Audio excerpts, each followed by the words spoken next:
नमस्कार दोस्तों, मैं अभिषेक और आप देख रहे हैं what study don't study hard study smart. दोस्तों, आज के इस वीडियो में हम लोग कलाकार की व्यक्तिगत ईमानदारी एक का दीर्घ उत्तरीय प्रश्नोत्तर को देखने वाले हैं। तो चलिए दोस्तों, अपने टाइम को बिना वेस्ट किए अपने वीडियो को स्टार्ट करते हैं। देखिए दोस्तों, कलाकार की व्यक्तिगत ईमानदारी एक का पहला क्वेश्चन है दीर्घ उत्तरीय प्रश्न का।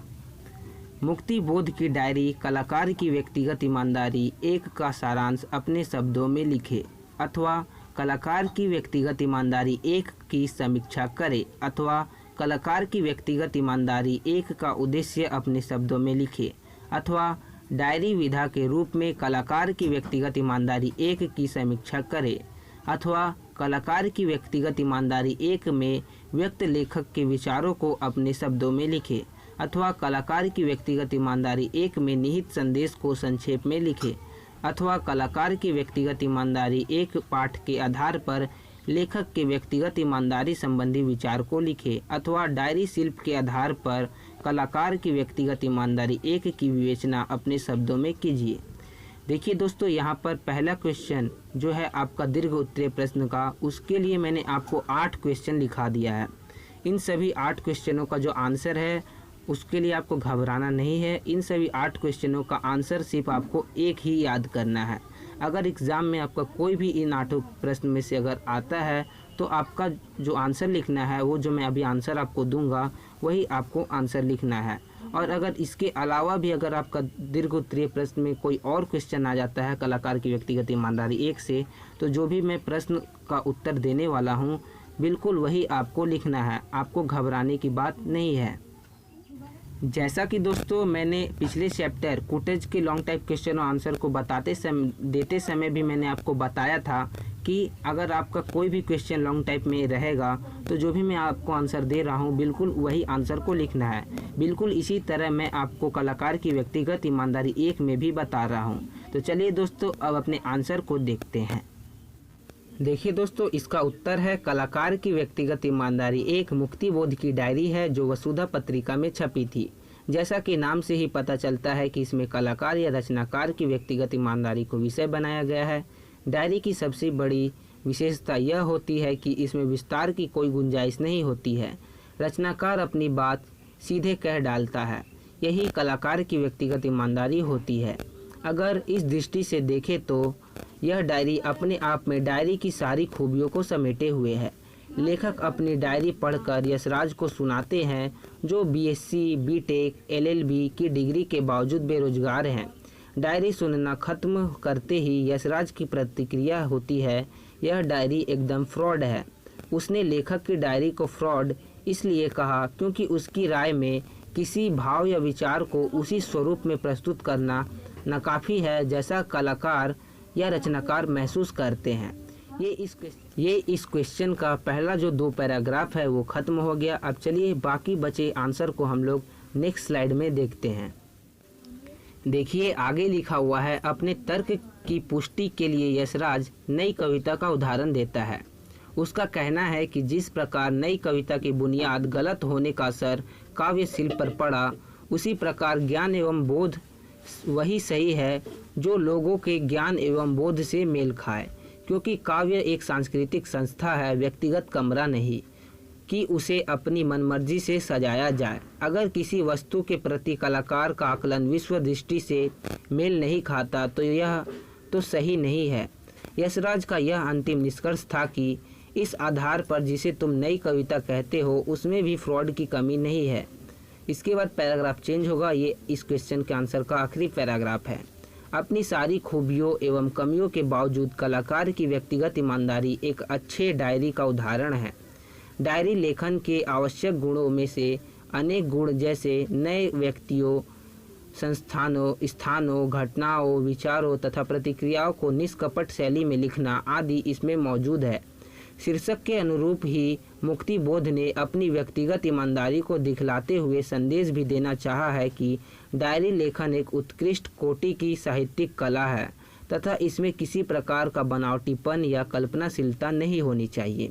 तो दोस्तों, इसी के साथ जो दीर्घ उत्तरीय प्रश्न उत्तर है कलाकार की व्यक्तिगत ईमानदारी एक का, उसके आंसर को हम लोगों ने देख लिया। तो चलिए अब इस चैप्टर के सप्रसंग व्याख्या टाइप के क्वेश्चन और आंसर को देखते हैं। देखिए दोस्तों, सप्रसंग व्याख्या का पहला क्वेश्चन है, वे एक एक्टर है, नट है। दोस्तों, अगर आपके एग्ज़ाम में अगर सप्रसंग व्याख्या टाइप का क्वेश्चन आता है तो उसके आंसर को लिखने से पहले आप एक बात को हमेशा ध्यान में रखिएगा कि आपको एक लाइन में कुछ लिखना पड़ता है, जैसे कि आप जो लाइनिंग है उसके लेखक का नाम क्या है और वह किस चैप्टर से लिया गया है। इसीलिए देखिए हम लोग इस आंसर को लिखने से पहले लिखे हैं, प्रस्तुत पंक्तियाँ गजानन माधव मुक्ति बोध के निबंध कलाकार की व्यक्तिगत ईमानदारी 1 से ली गई है। उसके बाद हम लोग पैराग्राफ चेंज करेंगे, जो भी लाइनिंग दिया रहेगा उसकी व्याख्या करने के लिए हम लोग पैराग्राफ चेंज करेंगे। तो लिखा हुआ है, यशराज का ऐसा कहना है कि काव्य में वर्णित सत्य और जीवन के सत्य में बहुत बड़ा अंतर होता है। कवि अपने काव्य में जिसका वर्णन करता है उसमें वास्तविकता की अपेक्षा काल्पनिकता की मात्रा ही अधिक होती है। काव्य में कवि ऐसी बातें करता है मानो उससे बड़ा क्रांतिकारी, उससे बड़ा मसीहा तथा समाज को बदल देने वाला दूसरा कोई है ही नहीं। दरअसल वे छोटी सी बात को भी पाठकों के सामने बहुत बढ़ा चढ़ा कर रखते हैं। वे ऐसा दिखावा करते हैं मानो समाज में निम्न दलित वर्ग से सहानुभूति रखने वाला, उनसे प्रेम करने वाला कोई दूसरा नहीं है। लेकिन वास्तविकता की धरातल पर देखें तो यह सब एक अभिनय है, दिखावा है तथा इसके अलावा कुछ भी नहीं है। सच तो यह है कि उनमें सच्चा प्रेम करने का साहस ही नहीं है। कविता में अपनी प्रेमिका के लिए चांद तारे तोड़कर लाने की बातें करते हैं, लेकिन वास्तविक जीवन में इसके विपरीत है। जो साहित्यकार ऐसा करते हैं वे झूठे साहित्य की रचना करते हैं तथा लोगों को यह कहकर गुमराह करते हैं कि काव्य रचना एक सांस्कृतिक प्रक्रिया है, न कि केवल व्यक्तिगत। तो दोस्तों, ये जो कलाकार की व्यक्तिगत ईमानदारी है, इसका जो सप्रसंग व्याख्या का पहला क्वेश्चन है उसके आंसर को हम लोगों ने देख लिया। तो चलिए अब बाकी बचे क्वेश्चन के आंसरों को देखते हैं। देखिए दोस्तों, क्वेश्चन नंबर 2 है, जिसे तुम नई कविता कहते हो उसमें भी फ्रॉड की कमी नहीं है। इसके भी आंसर को लिखने से पहले हम लोग लिखेंगे कि यह जो लाइनिंग है किस पाठ से लिया गया है और उसके लेखक का नाम क्या है। तो लिखा हुआ प्रस्तुत पंक्तियाँ गजानन माधव मुक्ति बोध के निबंध कलाकार की व्यक्तिगत ईमानदारी 1 से ली गई है। इसके बाद पैराग्राफ चेंज करेंगे, उसकी व्याख्या के लिए हम लोग पैराग्राफ चेंज करके लिखेंगे। तो लिखा हुआ है, यशराज का ऐसा कहना है कि लेखक जिस नई कविता की बातें कर रहे हैं उसमें भी फ्रॉड की कमी नहीं है। नई कविता के कवियों का उत्तेजनात्मक बातें कहकर चर्चा का विषय बनना, गुटबंदियों के आधार पर अपनी रचनाओं को छपवा कर बेचना तथा आपसी समझौते के द्वारा एक दूसरे को महिमा मंडित करना या तालियां बजाना फ्रॉड के ही नमूने हैं। नई कविता के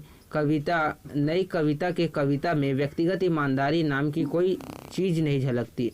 उन्होंने अपनी चर्चा को ही अपना प्रचार, कुख्याति को ही प्रसिद्धि तथा अच्छे या बुरे रूप में स्थापित कर देना ही अपने कवि कर्म का लक्ष्य माना है। इतना ही नहीं, इन्होंने कुरूपता का चित्रण भी रुचिपूर्वक किया है। एक उदाहरण काफ़ी है, मस्तक इतना खाली खाली लगता जैसे हो कोई सड़ा हुआ नारियल।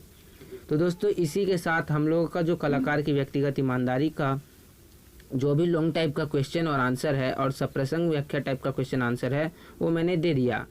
तो आपके एग्ज़ाम में जो भी क्वेश्चन मैंने दिया है उसी में से आने वाला है, इसलिए आप इसको अपने नोटबुक में नोट करके उसको याद करिएगा।